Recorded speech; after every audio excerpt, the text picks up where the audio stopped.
పరమ తండ్రికి స్తోత్రం. పిల్లరా,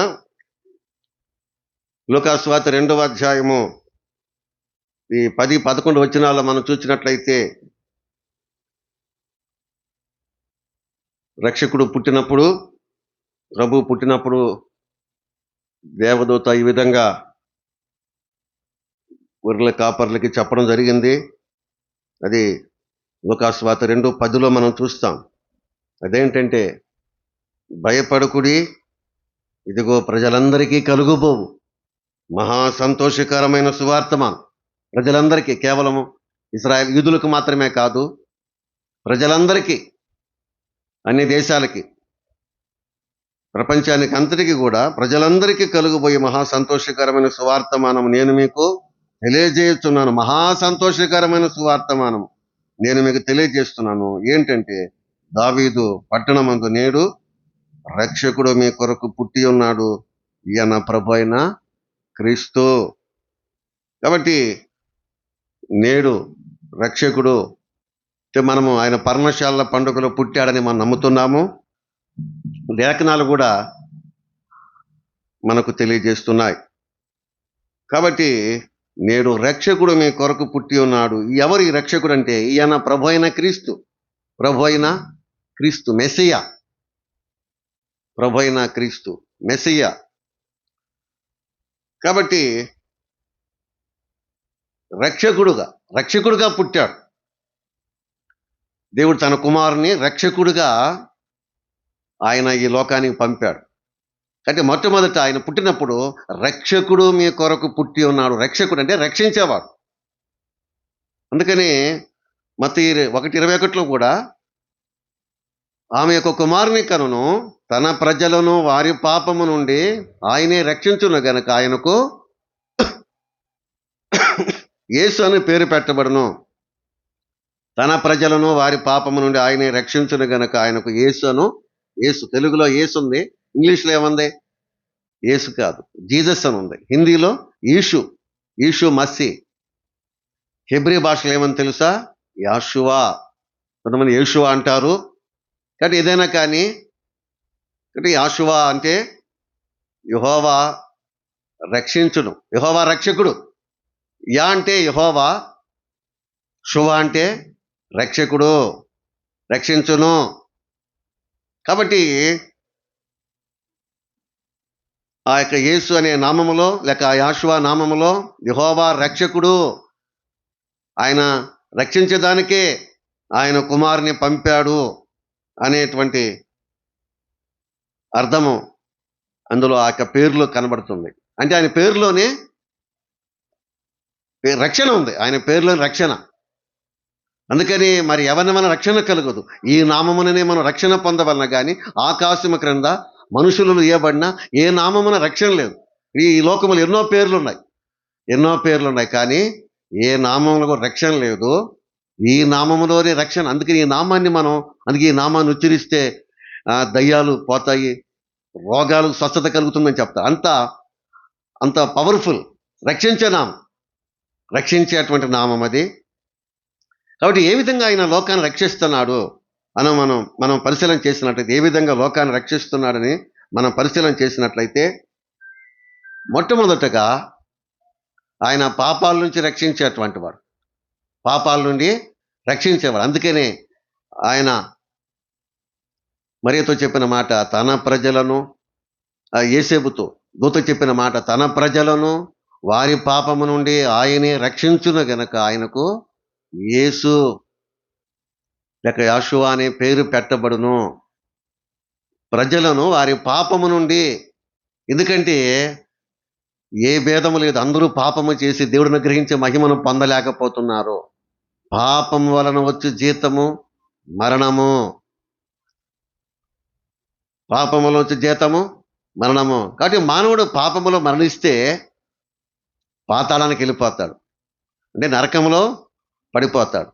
అందుకని మొదట ఈ పాపములో వచ్చే జీతం మరణము. అయితే మన ప్రభు అయిన యేసుక్రీస్తునందు నిత్య జీవం. కాబట్టి పాపము వలన మరణము, పాపములో మరణిస్తే పాతాళము, నిత్య నరకం. అందుకని మొదట ఈ పాపము నుంచి రక్షించేదాని కోసమే ఆయన తన ప్రజలను వారి పాపము నుండి ఆయనే రక్షించును. అందుకని ఆయన మొట్టమొదట పాపాల నుంచి రక్షించేవాడు. అందుకని ఒక పాపాత్మరాలైన స్త్రీ, లేక వ్యభిచారం మీద పట్టబడినటువంటి ఒక స్త్రీని ఆయన దగ్గర తీసుకొచ్చారు. అయ్యా ప్రభు దగ్గర తీసుకొచ్చారు ఆ యూదులు. అయ్యా ఈమె పాపములో పట్టబడింది, మరి మోషే రాసిన ధర్మశాస్త్రాన్ని బట్టి ఈమెను రాళ్లతో కొట్టి చంపమని సెలవిస్తుంది ధర్మశాస్త్రం. రాళ్లతో కొట్టి చంపమని ధర్మశాస్త్రం చెబుతుంది. మీరేమంటారని ప్రభు దగ్గరికి వచ్చారు. ప్రభు ఏమన్నాడు? మీలో పాపము లేనివాడెవడో మొట్టమొదట ఆమె మీద రాయి వేయమన్నాడు. మీలో పాపము లేనివాడెవడో మొట్టమొదట ఆమె మీద రాయి వేయమన్నాడు. వేశారా? కాబట్టి ఎవరూ వేయలేదు. అందరూ తమ మనస్సాక్షి గద్దింపబడినటువంటి వారై రాళ్ళన్నీ అక్కడ పడేసి ఒకరి తర్వాత ఒకరు అక్కడి నుంచి అందరూ కూడా పారిపోయారు. ఆ స్త్రీ ఒక్కటే అక్కడ నిలబడింది. ప్రభు అన్నాడు, అమ్మా వీరెవరు నీకు శిక్ష విధింపలేదా అన్నాడు. వీరెవరు నీకు శిక్ష విధింపలేదా? లేదు ప్రభు అన్నాడు. నేను కూడా నీకు శిక్ష విధింపను, ఇక మీదట వెళ్ళి నీవు పాపము చేయకమని చెప్పాడు. నేను కూడా శిక్ష విధింపను, ఇక మీదట వెళ్ళి పాపము చేయకమని చెప్పాడు. మరి ఆ శిక్ష ఎవరు భరించాలా? ధర్మశాస్త్రం బట్టి ఆమె రాళ్లతో కొట్టి చంపబడాలా అని వచ్చారు. కానీ ఆ పాపం యొక్క శిక్ష ఆ రక్షకుడే. ప్రజలను వారి పాపం నుంచి రక్షించేదానికి వచ్చినటువంటి ఆయనే మన పాపానికి శిక్ష అనుభవించాడు. అందుకని మన అతిక్రమ క్రియలను బట్టి ఆయన గాయపరచబడిను, మన దోషములను బట్టి ఆయన నలుగొట్టబడిను, మన శిక్ష పాప శిక్ష ఆయన మీద పడిను. ఆయన పొందిన దెబ్బల చేత మనకు స్వస్థత, ఆయన పొందిన గాయముల చేత మనకు స్వస్థత, మనకు రక్షణ. అందుకని యెహోవా దేవుడు మనందరి దోషములు ఆయన మీద మోపాడంట. కాబట్టి ఆయన పరిశుద్ధుడు గనక ఆయన మన పాపాల నుంచి రక్షించేటువంటి రక్షకుడు గనక ఆయన మన పాపానికి శిక్ష అనుభవించాడు. అందుకనే మన పాపములు ఒప్పుకొని ఎలా మనం రక్షించబడతాం పాపాల నుంచి అంటే, మన పాపములు మనం ఒప్పుకునేలా ఆయన నమ్మదగిన వాడు, నీతిమంతుడు గనక ఆయన మన పాపములను క్షమించి సమస్త దుర్నీతి నుండి మనల్ని పవిత్రంగా చేస్తాడు. ఎలా రక్షించబడతాం పాపాల నుంచి అంటే, మన పాపాలు ఒప్పుకోవాలా. ఎవరు మట్టుకు వాళ్ళు ఒప్పుకోవాలా. నేను పాపిని గ్రహించాలి. చాలామంది పాపంలో చనిపోతున్నారు, నరకానికి చాలామంది వెళ్ళిపోతున్నారు. కాబట్టి బ్రతికుండగానే ప్రభు ఆయన మన పాపం నుంచి రక్షించేవాడని ఎవరైతే విశ్వాసం ఉంచి తమ పాపాలు ఎవరైతే ఒప్పుకుంటారో, తమ జన్మ కర్మ పాపములు ఎవరైతే ప్రభు దగ్గర ఒప్పుకొని, ప్రభువా నా పాపాల కోసం సిలువలో మరణించావు, నా పాపాల కోసం రక్తం చిందించావు, శిక్ష అనుభవించావు, నా పాపాల నుంచి రక్షించేవాడు నువ్వు మాత్రమే, ఇదిగో నా పాపాలు ఒప్పుకుంటున్నాను, ఆయన నా పాపాలు క్షమించు, నా పాపాల నుంచి నన్ను రక్షించు అని ప్రార్థన చేస్తే ప్రభు నీ పాపాలు క్షమించి సమస్త దుర్నీతి నుండి, అంటే నీ పాపాల నుంచి రక్షిస్తాడు ఆయన. కాబట్టి అందుకని ఆయన మొట్టమొదటగా ఆయన పాపముల నుండి రక్షించేవాడు. స్తోత్రం. అన్నది ఇశ్రాయేలు కూడా ఆ ప్రాయశ్చిత్తార్థ పండగ దినమున వాళ్ళు ఉదయం మొదలుకుని సాయంకాలం వరకు పాపాల విషయంలో పశ్చాత్తాపడేవాళ్ళు, దుఃఖపరుచుకునేవాళ్ళు. తండ్రి మేము పాపలో నాయన మా పాపాలు క్షమించని దినమంతా వాళ్ళు ప్రార్థన చేసేవాళ్ళు, ఏడ్చేవారు, దుఃఖపరుచుకునేటువంటి వారు, పశ్చాత్తాపడేటువంటి వారు.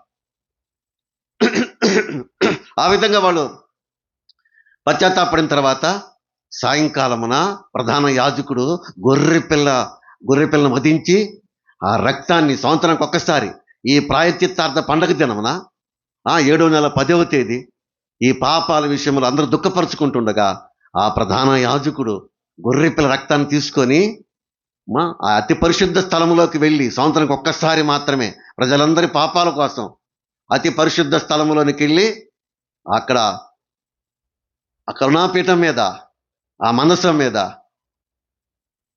ఆ రక్తాన్ని ప్రోక్షించేటువంటి వాడు, ప్రజల పాప పరిహారం నిమిత్తం రక్తాన్ని ప్రోక్షించేవాడు. కాబట్టి అదేవిధంగా లోక పాపాన్ని మోసుకొని పోయే గొర్రె పిల్లగా క్రీస్తు కూడా మన పాపాల నిమిత్తము గొర్రె పిల్లగా ఆయన సిలువలో మరణించాడు. అయితే మన పాపాల నుంచి మనం విడుదల రక్షణ పొందాలంటే మనం పాపాలు ఒప్పుకోవాలి. మన పాపములు ఒప్పుకున్నట్లయితే ఆయన మన పాపాలు క్షమించి ఆ పాపము నుండి, ఆ పాపములో వచ్చే మరణము నుండి, ఆ పాపంలో వచ్చేటువంటి నరకము నుండి మనం రక్షిస్తాడు. హల్లెలూయా. కానీ రెండవది నేను క్లుప్తంగా చెప్పి వెళ్ళిపోతున్నాను. మొట్టమొదటగా ఆయన రక్షకుడిగా పుట్టాడు.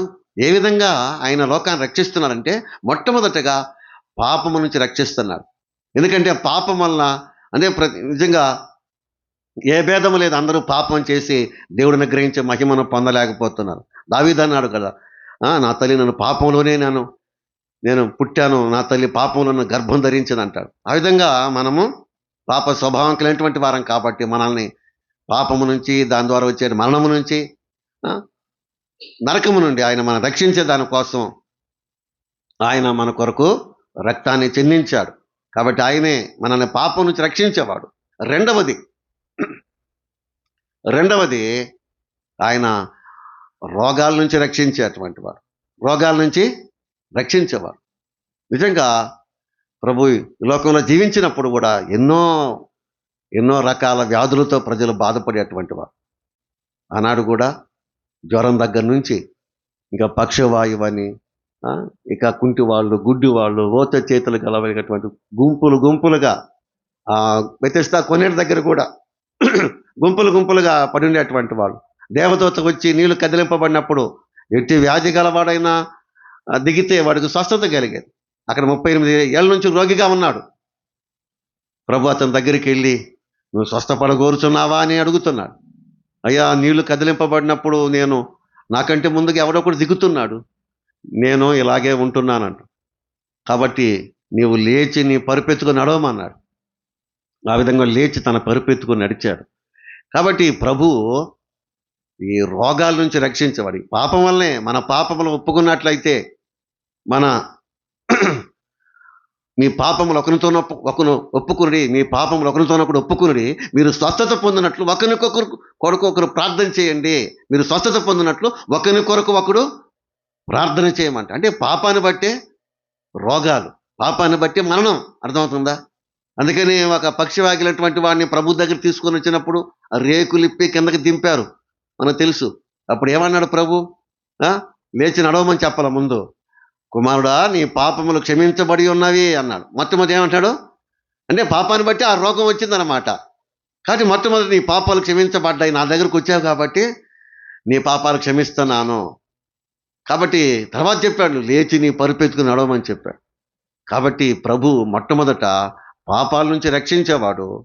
రెండవది రోగాల నుంచి రక్షించేవాడు. పాపాన్ని బట్టి రోగం, తర్వాత ఈ రోగాన్ని బట్టి మరణం. అందుకని ఆయన రోగాల నుంచి రక్షించేవాడుగా ఉన్నాడు. రోగాల నుంచి రక్షించేవాడు. ఆ రక్తస్రావ రోగం కలిగిన స్త్రీ చూసారా?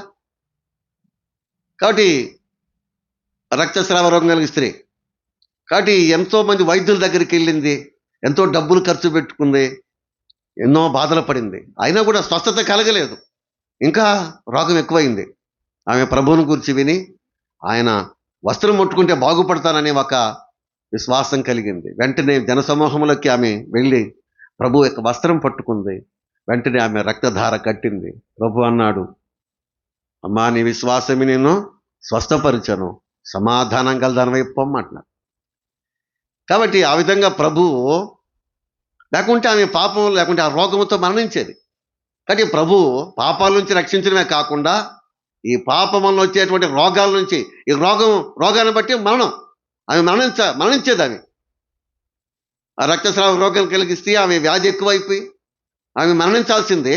కానీ ప్రభు ఏం చేశాడు? ఆమెని స్వస్థపరిచి బ్రతికించాడు. కాబట్టి ఈ విధంగా ఎంతోమంది రోగులను స్వస్థపరిచాడు ఆయన. కొంతమంది కుష్ఠరోగులు అయితే సమాజానికి దూరంగా కొండల్లో గుహల్లో ఉండేటువంటి వాళ్ళు సమాజంలోకి రావడానికి వీలు లేదు. అలాంటి వారు కూడా ప్రభువా, కుష్ఠరోగులు, ప్రభువా మనం కరుణించంటే ప్రభు వారిని స్వస్థపరిచాడు. వెళ్ళి యాజకులు కనబడమన్నారు. వారు వెళుతుండగా శుద్ధులైనారు. ఆ విధంగా ప్రభువు పాపాల నుంచి రక్షించడమే కాదు, ఈ పాపం వల్ల వచ్చేటువంటి రోగాల నుంచి కూడా ప్రభు రక్షించాడు ఆయన. దేవునికి స్తోత్రం. రోగాల నుంచి రక్షించేవాడు. కాబట్టి ఈనాడు కూడా ఎన్నో ఎన్నో రకాల వ్యాధులతో బాధపడుతున్నారు. షుగర్ అని, బీపీ, ఆయాసం, గుండె జబ్బులు, కిడ్నీల వ్యాధులు, అనేకమైన క్యాన్సర్ వంటి వ్యాధులు, గుండెపోట్లు, ఎన్నో వ్యాధులతో ఈరోజు చాలామంది మరణిస్తున్నారు. కాబట్టి ఈరోజు కూడా ఆయన నిన్నాడు మారినటువంటి వాడు ఇప్పుడు కూడా నీ విశ్వాసం నేను స్వస్థపరచును అంటున్నాడు. కాబట్టి ఈ దినం కూడా ఆయన రోగాల నుంచి రక్షించేవాడు. నిన్ను స్వస్థపరిచే యెహోవా అంటున్నాడు ఆయన. ఇక్కడ ఆయన పొందిన గాయముల చేత మనకు స్వస్థత. విశ్వాసంతో మనం ప్రార్థన చేస్తే నీ విశ్వాసం నేను స్వస్థపరచను. విశ్వాస సహితమైన ప్రార్థన రోగిని స్వస్థపరచును. రోగుల కోసం విశ్వాసంతో ప్రార్థించమన్నాడు. కాబట్టి ప్రభు యొక్క పరిచర్లు వాక్యాన్ని బోధించడమే కాదు, రోగులను కూడా స్వస్థపరిచాడు. కాబట్టి ఆయన పరిచర్లో రోగులను స్వస్థపరచుట ఒక భాగమై ఉన్నది. కాబట్టి ఇదే నాన్న కూడా మీరు కూడా శిష్యులకు కూడా చెప్పాడు, మీరు వెళ్ళండి, స్వార్థ ప్రకటించండి, రోగులను స్వస్థపరచండి, కుష్ఠరోగులను బాగు చేయండి, మృతులను బ్రతికించమని చెప్పాడు, మృతులను లేపమని చెప్పాడు. కాబట్టి ఆ విధంగా రోగులను స్వస్థపరచమని చెప్పాడు. కాబట్టి అందుకే నమ్మిన వారి సూచకులు కనబడను, నా నామమున దయ్యములు ఎల్లగొడతారు, రోగులను స్వస్థపరుస్తారని చెప్పాడు. కాబట్టి ఎందుకంటే ఆయన రోగాల నుంచి రక్షించేవాడు. అందుకే నా నామమున అంటే ఆయన నామం రక్షించే నామం కాబట్టి, రోగాల నుంచి రక్షించే నామం కనుక, శక్తి కలిగినటువంటి నామం కనుక ఆయన నామాన్ని ఉచ్చరించడం ద్వారా రోగులకు స్వస్థత కలుగుతుంది. దేవుని స్తోత్రం. మూడవది, మొదట పాపాల నుంచి రక్షించేవాడు, రెండవది రోగాల నుంచి చెప్పాలి మీరు, రెండవది రోగాల నుంచి రక్షించేవాడు, మూడవది ఆపదల నుంచి రక్షించేవాడు. ప్రభు శిష్యులు సముద్రం మీద ప్రయాణం చేస్తున్నారు, దోణిలో ప్రయాణం చేస్తున్నారు. కానీ ఆ రాత్రి గాలి తుఫాను లేచి అలల చేత వారు కొట్టబడుతున్నారు. కాబట్టి అలల చేత వారు కట్టబడుతున్నప్పుడు అని ప్రభువు ఉన్నాడు అక్కడ. అమరమున ఆయన నిద్రపోతున్నాడు. ప్రభువు రక్షకుడు అక్కడ ఉన్నాడు. కానీ వీరు భయపడుతున్నారు. ఈ అలలను బట్టి, ఈ తుఫాను బట్టి భయపడుతున్నప్పుడు వారు భయపడి లేచి, ప్రభువా మమ్మల్ని రక్షించు, మేము నశించిపోతున్నాం, ఈ సముద్రములో, ఈ తుఫానులో, ఈ గాలి అలల చేత మేము నశించిపోతున్నాం, ప్రభువా రక్షించు అని ప్రభువుకు మొరపెట్టారు. ప్రభువుని లేపారు, ప్రభువా రక్షించు. ఎందుకంటే ఆయన రక్షకుడై ఉన్నాడు, ఆయన రక్షకుడుగా పుట్టాడు. కాబట్టి అందుకనే ప్రభువా మేము నశించిపోతున్నాము, రక్షించమని వారు మొరపెట్టినప్పుడు ప్రభువు లేచి ఏం చేశాడు?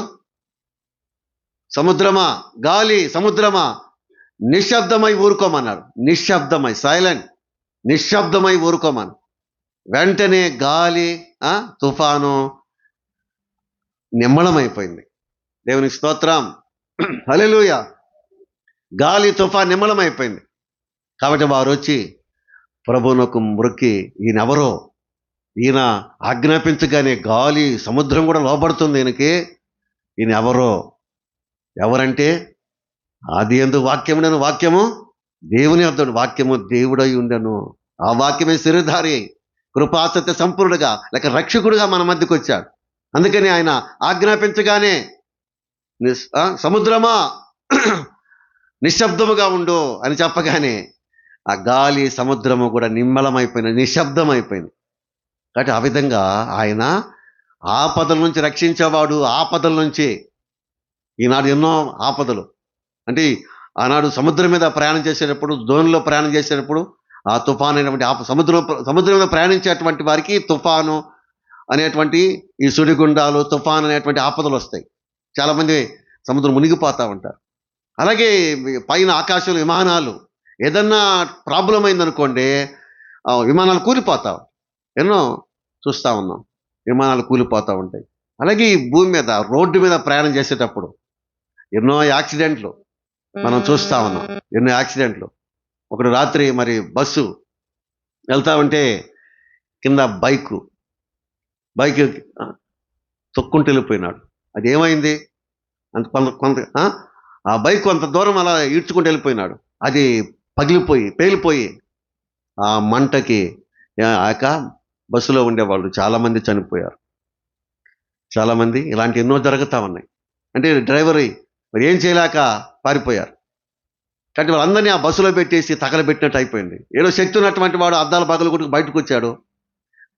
చాలామంది ఒక 25 మంది దాకా ఆ బస్సులో తగలబడిపోయారు. కాబట్టి ఈ విధంగా ఇంకొక బస్సు మీదకి కంకర లోడుతో ఉన్నటువంటి ఆ ట్రక్కు బస్సులోకి ఎక్కేసింది.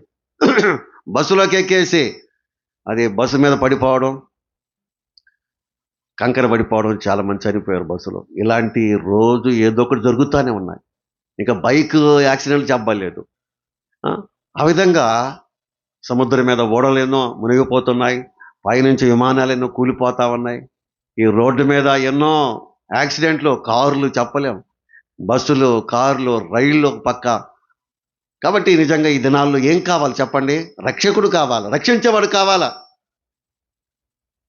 అందుకే మరి ఎవరి వల్ల రక్షణ కలుగుతుంది? ఈ నామంలోనే మనము రక్షణ పొందవల్ల కానీ ఆకాశము క్రింద మనుషుల్లో ఇవ్వబడి ఏ నామంలో రక్షణ లేదు. ఈ నామంలో అందుకని ఆ నామాన్ని మనం స్మరించుకుంటే చాలు, ఆ నామంలో ప్రార్థిస్తే చాలు, ప్రభు మనం రక్షిస్తాడు. దేవునికి స్తోత్రం. కాబట్టి ఆయన ఆపద ఎందుకు చెప్పారంటే, మా ఆపదలో మనం మనం ప్రయాణం వెళ్ళేటప్పుడు ప్రార్థన చేసుకుని వెళ్ళాలా. నిన్ను కాపాడువాడు కునుకుడు, ఇశ్రాయేలును కాపాడువాడు కునుకుడు నిద్రపోడు. దినాల్లో అంత్య దినాలు, అపాయకర దినాలు జీవిస్తున్నాం. దినములు చెడ్డవి, భయంకర దినాలు జీవిస్తున్నాం. అది బయటకు పోతే మరి క్షేమంగా వస్తారా లేదా అనేటువంటి అలాంటి ప్రమాదకరమైన దినాల్లో మనం జీవిస్తున్నాం. కాబట్టి దినాల్లో మనం క్షేమంగా రావాలంటే క్షేమం కావాలంటే, రక్షణ కావాలంటే రక్షకుని యందు మనం విశ్వాసం ఉంచాలా, ప్రార్థించాలా, ఆయన నామాన్ని స్మరించుకోవాలా. ఆయనతో మనం భయభక్తులు కలిగి ఉంటే తప్పకుండా ఆ యొక్క పౌలు ఉన్నటువంటి ఆ ఓడను దేవుడు పౌలును బట్టి ఓడలో ఉన్నటువంటి వారందరినీ కాపాడాడు దేవుడు. దేవునికి స్తోత్రం. అపోస్తుల కార్యంలో మనం చూస్తాం, పౌలును బట్టి ఓడలో ఉన్నటువంటి వారందరూ ఆ ఓడ పగిలిపోయి మునిగిపోయే పరిస్థితుల్లో అందరూ ఈదుకుంటూ వచ్చారంట. దేవుడు ఆ విధంగా రక్షిస్తాడు ఆయన బిడ్డలను బట్టి. కాబట్టి ఆయన విశ్వాసం ఉంచినటువంటి వారిని దేవుడు ఆపదల నుంచి రక్షిస్తాడు. కాబట్టి మొదట పాపాల నుంచి రక్షించేవాడు, రెండవది చెప్పండి రోగాల నుంచి రక్షించేవాడు, మూడవది ఆపదల నుంచి రక్షించేవాడు, ఇంకోటి ఉంది నాలుగవది దయ్యాల నుంచి రక్షించేవాడు. కానీ ప్రభు ఈ లోకంలో జీవించినప్పుడు ఎంతోమంది దయ్యాలు పట్టినటువంటి వారిని ఎంతోమందిని విడిపించాడు. కొంతమంది నమ్మరు దయ్యాలు ఉన్నాయంటే. కాబట్టి మనం చూస్తున్నాం ప్రభు జీవించిన కాలం ఎంతోమంది దయ్యాలు పట్టినటువంటి వారిని విడిపించాడు ఆయన. అంటే దయ్యాల నుంచి రక్షించాడు. దేవుని స్తోత్రం, హల్లెలూయా. దయ్యాల నుంచి రక్షించాడు. మనకందరికీ తెలుసు, సేన అనే దయ్యం ఆ గెరాసేనుల దేశానికి వెళ్ళి ఆ సముద్రం దాటి వెళ్ళి అక్కడ సమాధుల్లో ఉన్నాడు ఒకడు. వాడు ఎప్పుడు సమాధుల్లో నివాసం చేసేవాడు. వాడు మరి ఎందుకంటే అతను దిగంబర, బట్టలు కూడా ధరించుకునేటువంటి వాడు కాదు. ఎప్పుడు రాళ్ళతో ఆ సమాధుల్లో కేకలు వేసేటువంటి వాడు, రాళ్ళతో గాయపరుచుకునేటువంటి వాడు. కాబట్టి అతను బాగు చేయాలి ఎంతోమంది ఎన్నో చేశారు, సంఖ్యలతో బంధించారు కూడా. కానీ సంఖ్యలు కూడా తుత్తులుగా చేసి అతను సమాధుల్లోకి వెళ్ళిపోయేటువంటి వాడు. నెమ్మది లేని స్థితి. కారణం ఏంటంటే అతనిలో కొన్ని వందల వేల దయ్యాలు ఆయన ఆవరించి ఉన్నాయి. కాబట్టి ప్రభు అతని కోసం అతని స్థితిని అతను రక్షించాలని, ఆ దయ్యాల నుంచి విడిపించాలని ఆ వ్యక్తి కోసం వెళ్ళాడు. చూసావా, నీ స్థితి ఏంటో దేవునికి తెలుసు, ఆ రక్షకుడికి తెలుసు నీ స్థితి ఏంటో, నీ బాధ ఏంటో, నీ బంధకాలు ఏంటో, నీ సైతాన్ శోధనలు ఏంటో తెలుసు ఆయనకి. కానీ తప్పకుండా ఆయన నీ దగ్గరకు వచ్చి విడిపిస్తాడు. ఆయన దేవుని కష్టాలు ఉన్నటువంటి వారిని, బంధకాలు ఉన్నటువంటి వారిని ఆయన విడిపించేటువంటి వాడు, రక్షించేటువంటి వాడు దయ్యాల నుంచి. కాబట్టి ప్రభు వెళ్ళాడు ఆ సమాధుల దగ్గరికి వెళ్ళగానే, ఆ సముద్రం ధోని దిగ్గగానే వీడు సమాధుల నుంచి పరిగెత్తుకుంటూ వచ్చారు. నజరేయుడైన యేసు, నాతో నీకేమి? నన్ను నశింపజేయటకు వచ్చితివా? నీవెవడవో నాకు తెలుసు, నీవు దేవుని పరిశుద్ధుడవు, దేవుని కుమారుడు అంటున్నావు. కాబట్టి నన్ను పాతాళానికి పంపించవద్దు అంటున్నాడు. నన్ను పాతాళానికి పంపించవద్దు, నువ్వు సెలవిస్తే నేను ఆ పందులోకి వెళ్ళిపోతాను అన్నాడు. పందులకు ప్రభు సరే నీ ఇష్టం పోమన్నాడు.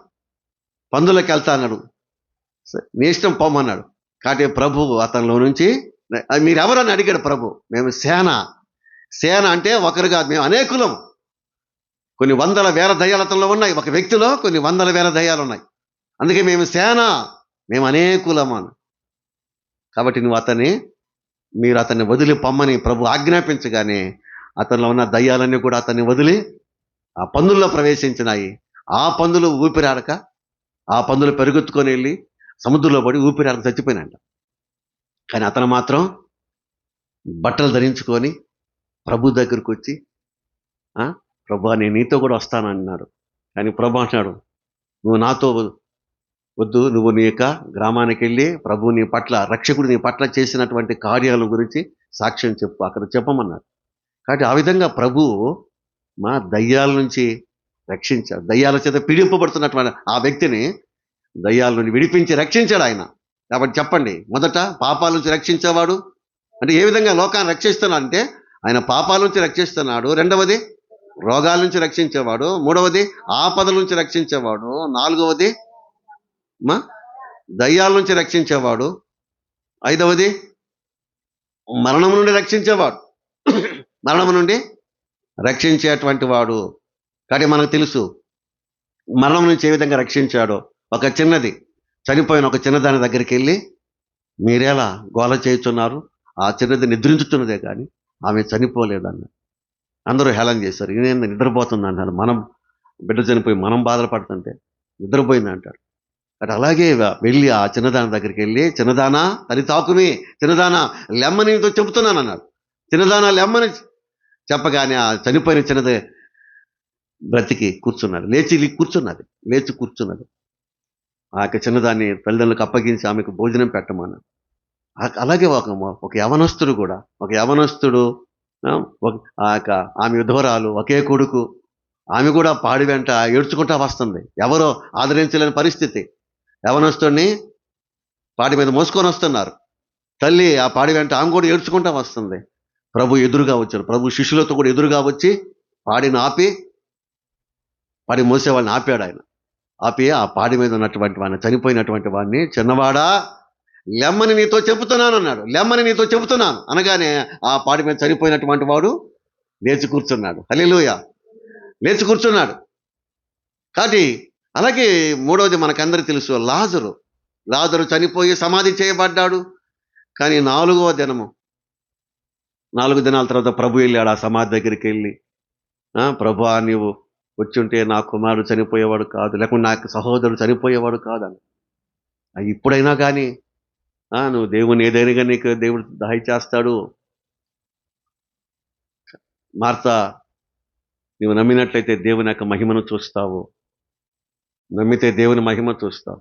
అయితే సమాధి దగ్గరికి వెళ్ళి సమాధి రాయిని తెరిపించి ప్రభు బయట నిలబడి లాజరు బయటికి రమ్మని చెప్పగానే, లాజరు బయటికి రమ్ము అని చెప్పగానే చనిపోయినటువంటి వాడు, నిద్రపోయేవాడు లేచినట్టుగా లేచి ఆ యొక్క ప్రేత వస్త్రాలు చుట్టబడినటువంటి వాడు సమాధిలోంచి నడుచుకుంటా బయటకు వచ్చాడు.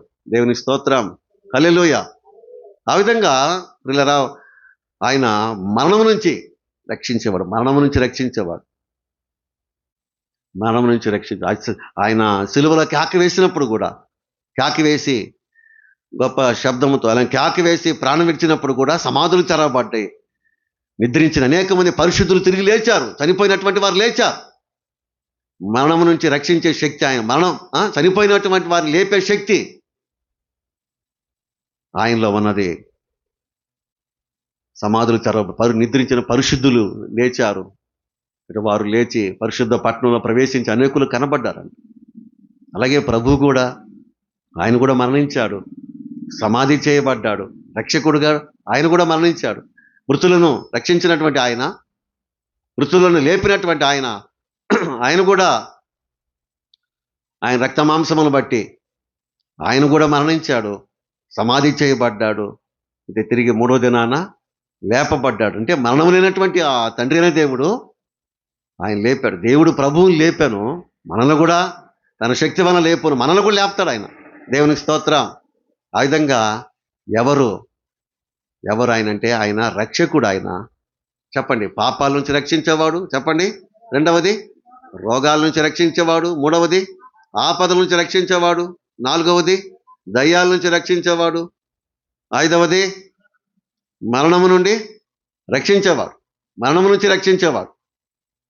కానీ మరణం నుంచి మృతులను లేపినటువంటి ఆయన మరణించకుండా కాపాడలేడా? మరణానికి అప్పగించకుండా కాబట్టి మనల్ని కాపాడుటకు శక్తిమంతుడు ఆయన. కాబట్టి మరణమును తప్పించుట యెహోవా వశము. మరణమును తప్పించేవాడు. అందుకని ఆ యెహోవాయే రక్షకుడుగా శరీరధారిగా ప్రత్యక్షమైనాడు.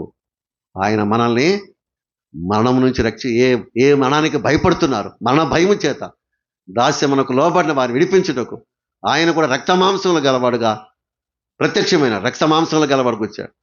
మరణం నుంచి రక్షించేటువంటి వాడు. మరణం నుంచి రక్షించేటువంటి వాడు. అంతేకాదు పులరా, ఆత్మను రక్షించేటువంటి వాడు. ఆత్మను రక్షించేటువంటి వాడు. మరణము తర్వాత మన్నైనది వెనకటి వాళ్ళని మట్టికి చేరుతుంది. ఆత్మ దాన్ని దయచేసిన దేవుని దగ్గరికి వెళ్తుంది. మళ్ళా అంటాడు, ఆత్మ దేవుని దగ్గరికి వెళ్ళును లేక భూమి క్రిందకి దిగును ఎవరికి తెలుసు అంట. ఎందుకంటే కొన్ని ఆత్మలు దేవుడి దగ్గరికి వెళ్తున్నాయి, కొన్ని ఆత్మలు నరకానికి వెళ్తున్నాయి. మనకు తెలుసు. ప్రభు అందుకే చెప్పాడు, ఆయన రక్షకుడు చెప్పాడు ఏమని, ఈ ధనవంతుడు లాజరు గురించి. లాజరు ఎక్కడికి వెళ్ళాడు? అబ్రహాము రోమున పరదేశుకు. అబ్రహాము రోమును ఆనుకోవడానికి లాజరు ఆత్మ అబ్రహాము దగ్గరికి వెళ్ళింది, పరదేశుకి వెళ్ళింది. కానీ ధనవంతుని యొక్క ఆత్మ పాతాళములో యాతన పడుతుంది. అంటే కొన్ని ఆత్మలు పాతాళములో యాతన పడుతున్నాయి. పాతాళములో అగ్ని ఆరదు, పురుగు చావదు, అక్కడ నశించి కొన్ని ఆత్మలు నరకములో కాలిపోతున్నాయి. ఎవరంటే ఎవరి ఆత్మలు నరకములో కాలుతున్నాయంటే తమ ఈ బ్రతికుండగా తమ ఇష్టానుసారంగా జీవించి మరణించినటువంటి వారు. అందుకే అబ్రహాం అంటే, నా కుమారుని జీవిత కాలం అంతా నీకు ఇష్టమైనట్టు సుఖం అనుభవించేదివే, కాబట్టి నీకు నరకం తప్పదు. లాజరు కష్టం అనుభవించాడు, వాడు నెమ్మదిగా ఉన్నాడు పరదేశులో. అబ్రహాము రోమును ఆనుకున్నాడు. కాబట్టి ఈ విధంగా కొన్ని ఆత్మలు పరలోకానికి వెళ్తుంటే కొన్ని ఆత్మలు నరకానికి వెళ్తున్నాయి. అయితే ప్రభు ఎందుకు వచ్చాడు? మనుష్య కుమారుడు మనుషుల ఆత్మను రక్షించుడిగా కానీ నశింపజేయుటకు రాలేదంట. ఎందుకు వచ్చాడు మనుష్య కుమారుడు? రక్షకుడుగా ఎందుకు వచ్చాడంటే, మనుషుల ఆత్మను మరణం తర్వాత కొన్ని ఆత్మలు పరలోకానికి వెళ్తున్నాయి, లేక పరదేశికి వెళ్తున్నాయి, కొన్ని ఆత్మలు పాతాళం నరకానికి వెళ్తున్నాయి. అది నిత్య జీవము, ఇది నిత్య నరకము. కానీ ప్రభు ఎందుకు వచ్చాడంటే, మనల్ని పాపం నుంచి, మరణం నుంచి, మన ఆత్మలని పాతాళం నుంచి రక్షించేదానికి, నరకం నుంచి రక్షించేదానికి ఆయన రక్షకుడుగా వచ్చాడు. అందుకని మనుష్య కుమారుడు మనుషుల ఆత్మను రక్షించుడిగా నశింపజేయటకు రాలేదు. కాబట్టి ప్రియులారా, ఈ విధంగా ప్రభు ఆత్మను రక్షించేటువంటి వాడు. దేవునికి స్తోత్రం. అంతేకాదు ఆయన మనల్ని ఆ నిత్య రాజ్యంలోనికి, పరలోకంలోనికి మనల్ని తీసుకుని వెళ్ళేట, మన ఆత్మల్ని పరలోకానికి తీసుకుని వెళ్ళేటువంటి వాడు, ఆ నిత్య జీవములకి మనం తీసుకెళ్ళేటువంటి వాడు. కాబట్టి అందుకే ఆయన రక్షకుడుగా పుట్టాడు. కాబట్టి ఇంత గొప్ప రక్షణ ప్రభు ఇచ్చేటువంటి ఇంత గొప్ప రక్షణ నిర్లక్ష్యము చేస్తే ఆ నరకం తప్పించుకోలేవు అని దేవుని వాక్యం సెలవిస్తుంది. కాబట్టి మరొకసారి చెప్దాం, రక్షకుడుగా పుట్టాడు. ఎలా ఏ విధంగా ఆ లోకాన్ని ఏ విధంగా రక్షిస్తున్నాడు, ఏ విషయం రక్షిస్తున్నా అంటే ఇంకా చాలా అంశాలు ఉన్నాయి, కానీ మనం ముగిచ్చేస్తున్నాం. మొదట పాపాల నుంచి రక్షించేవాడు. చెప్పండి. రెండవది రోగాల నుంచి రక్షించేవాడు. మూడవది ఆపదల నుంచి రక్షించేవాడు. నాలుగవది దయ్యాల నుంచి రక్షించేవాడు. ఐదవది మరణం నుంచి రక్షించేవాడు. ఆరవది ఆత్మలను రక్షించేటువంటి వాడు.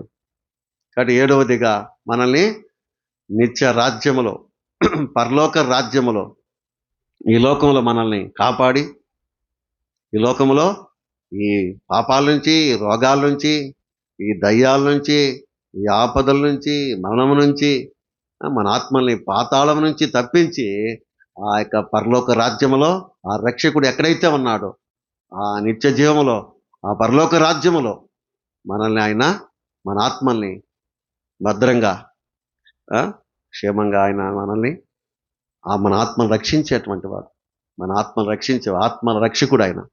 అలా పరలోకంలో చేర్చేటువంటి వాడు కనుక, కాబట్టి ఆ రక్షకుని అందుకే ఎంతో గొప్ప రక్షణ ప్రభు ఇచ్చేటువంటి ఇంత గొప్ప రక్షణ నిర్లక్ష్యము చేసినట్లయితే ఆ నరకము, ఆ శిక్ష తప్పించుకోలేమని రాయబడింది. కాబట్టి రక్షణ పొందాలంటే ఏం చేయాలా? ఆ రక్షణ పొందాలంటే ఆ పరలోక రాజ్యంలో ప్రవేశించాలంటే ఏం చేయాలా? కాబట్టి నమ్మి బాప్తిసం పొందివాడే రక్షించబడు. కాబట్టి ప్రతి ఒక్కరూ ప్రభునందు విశ్వాసం ఉంచి ఆ రక్షకుని ప్రభు ఆ, ప్రభు నన్ను విశ్వాసం ఉంచప్పు నీవు నీ ఇంటి వారు. కాబట్టి మొదట ఆయన విశ్వాసం ఉంచాలి, అప్పుడు మన ఇంటి వారు రక్షించబడతారు. రెండవది నమ్మి బాప్తిసం పొందువాడే రక్షించబడను. మూడవది ప్రభునామను ప్రార్థన చేసేటువంటి వారు రక్షించబడతారు. ప్రభునామంలో ప్రార్థించాల. ప్రభు రాకడ వరకు, ఈ లోకంలో జీవించినంత వరకు నువ్వు ప్రార్థించాలి. ప్రభునామను ప్రార్థించేవారు రక్షించబడతారు. తర్వాత అంతం వరకు సహించేవాడే రక్షించబడతారు. కాబట్టి మొదట ప్రభునందు విశ్వాసం ఉంచాలా. ఈ రక్షణ ఎలా వస్తుందంటే ప్రభునందు విశ్వాసం ఉంచాలా, నీవు నీ ఇంటి వారు, అప్పుడు నీకు రక్షణ కలుగుతుంది. తర్వాత ప్రభును నామంలో బాప్తిసం, పాప క్షమాపణ మీద బాప్తిసం నమ్మి బాప్తిసం పొంది రక్షించబడను. తర్వాత రక్షించబడినటువంటి వారు ప్రార్థించాలి. ప్రభునామంలో ప్రార్థించే వారు రక్షించబడతారు. తర్వాత అంతం వరకు, ఈ లోకంలో జీవించినంత కాలం, ప్రభు వచ్చేంత వరకు నమ్మకంగా మనం జీవించినప్పుడే మనం రక్షించబడి ఆ పరలోక రాజ్యములో మనం ప్రవేశిస్తాం. దేవుడి మాటలు మనం వెనుకలో దీవించి ఆశీర్వదించునుగాక. ఆమేన్. ఆమేన్.